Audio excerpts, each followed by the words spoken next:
Okay. IQ tests.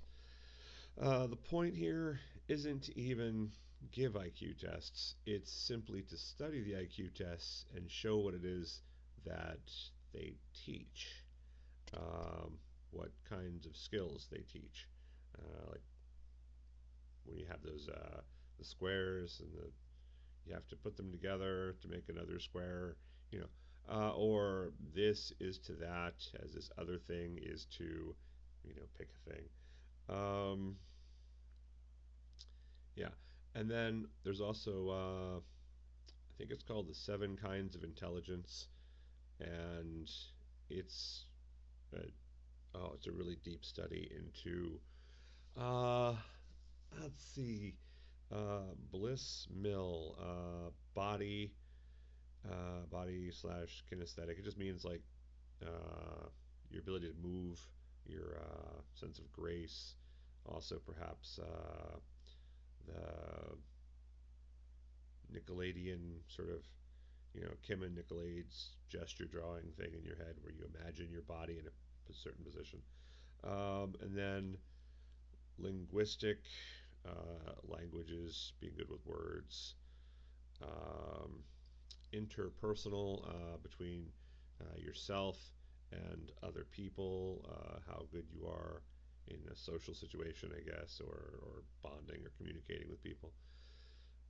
Spatial, that's, I don't know, it's drawing, but it's also, I would imagine, uh, aiming a gun or being able to kick a ball to somebody else. It's that's part of it as well. Um, like knowing that you're here and that they are there. Also figuring out, oh, movement of objects. If you're driving and there's another car going that way and they're going at an angle to you and you've got different speeds, are you going to be okay? Should you slow down, speed up, turn, that kind of thing? And then the M is for musical. Um, uh, I guess not just making music, but knowing the difference between different sounds, I suppose.